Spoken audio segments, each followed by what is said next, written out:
Yo, what's up, Rusty Cats?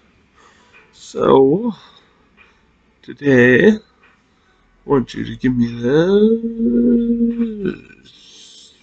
fingers of pleasure, that sub, and that comment, and that like, and you can fucking,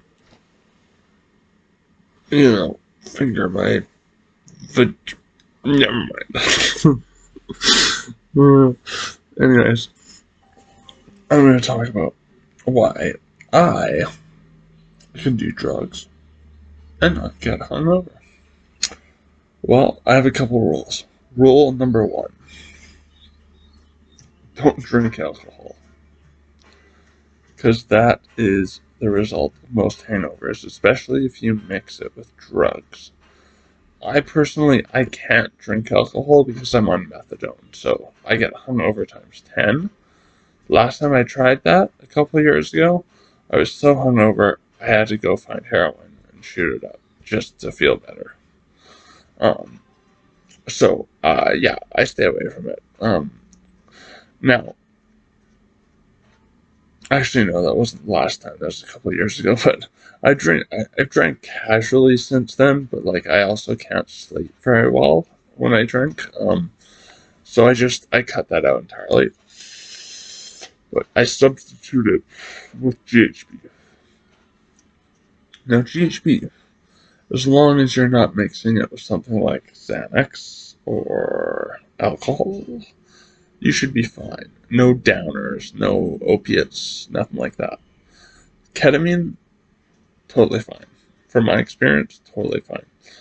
Um, and also, rule two: get your drugs tested and make sure you're doing pure shit. I know that's like kind of two in one, but um, they go together, so stands to reason, right? Now, like alcohol, like it. Oh, wait, no, sorry, I'm backtracking.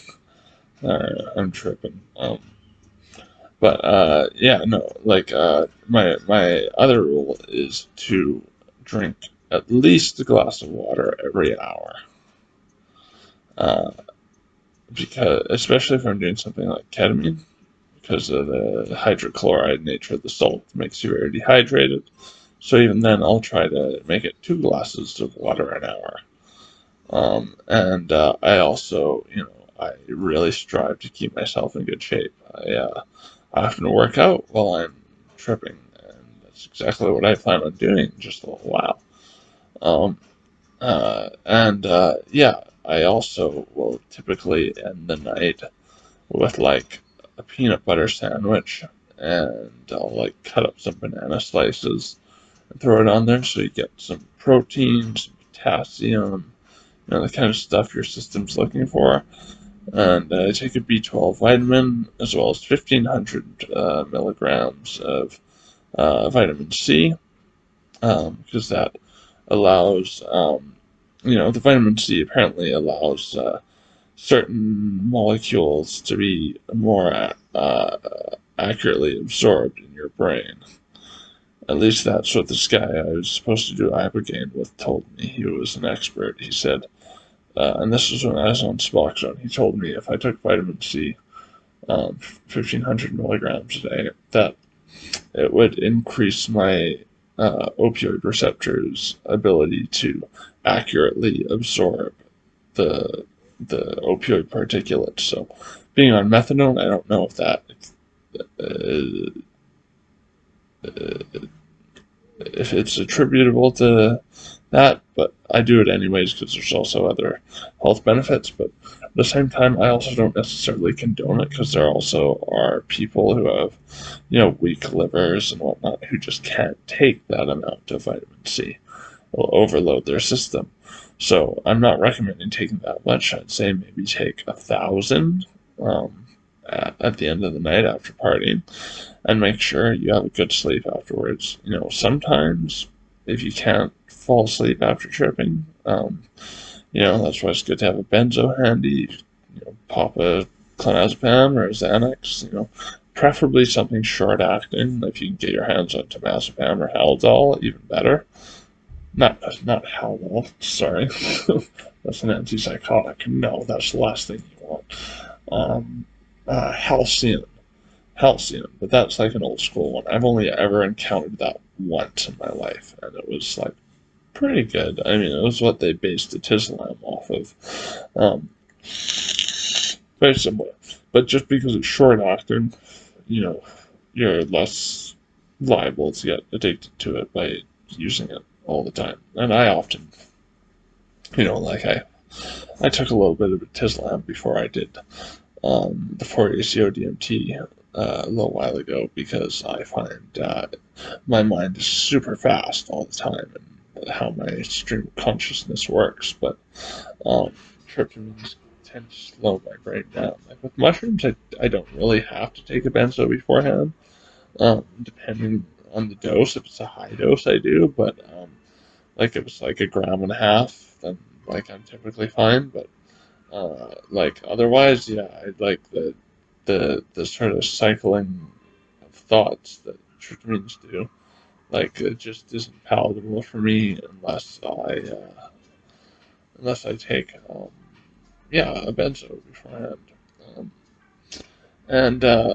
but then the thing is, I usually don't even need them for sleep, like, because I just manage it. So by the time I'm coming down, I'm ready for sleep. Or well, by the time I'm coming down, I'm like getting ready for sleep.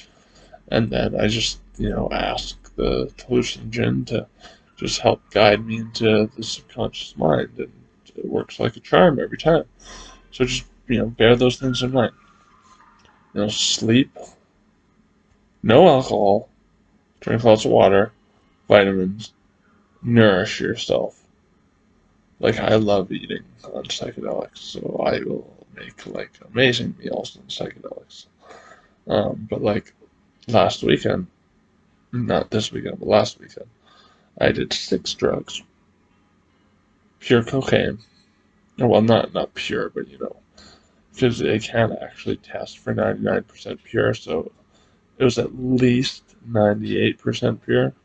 Um, GHB, ketamine, cannabis, MDMA, and then Chonga at the end of the night. And you know what? Even though I only got 2 hours of sleep, felt fine the next day. Now, for me, I have access to dexedrine, which helps immensely the next day. Um, that definitely helps me not feel like shit the next day. At least it wakes me up. I mean, like if I was to feel like shit, I would still feel like shit, but it wakes me up. I'll put it that way. Anyways, yeah, that's about it. That's about the gist of what I have to say on that. Anyways, happy tripping, happy trails, and yeah, make sure not to be mixing your downers with another downer. Ketamine, I don't really consider a downer in the traditional sense because it doesn't, reduce your respiratory signs or symptoms.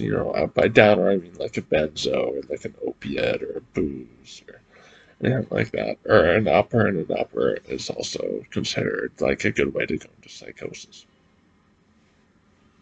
Just food for thought, but yeah. Anyways, I mean, like I did ketamine last night. Didn't have a hangover today. I doubt I'll have a hangover tomorrow, despite doing ketamine today and 4-HTO DMT today. Did mushrooms a couple nights ago and went to work the next day feeling fantastic. So, it can be done. It's not that hard. Protein shakes, I think, are a very valuable way of doing, of nourishing yourself before you go to bed.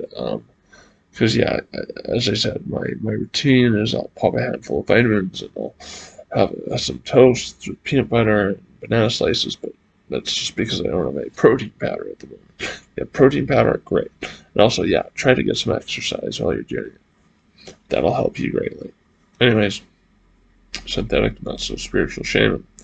I will catch you on the freaky side. Ha ha ha ha.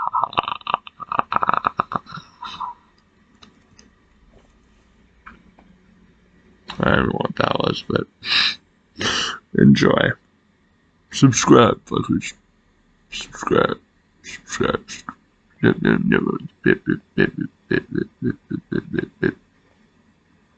Bye. Oh, my nails are too long. Oh, the torture never ends. For you guys. No, I'm just kidding. Bye.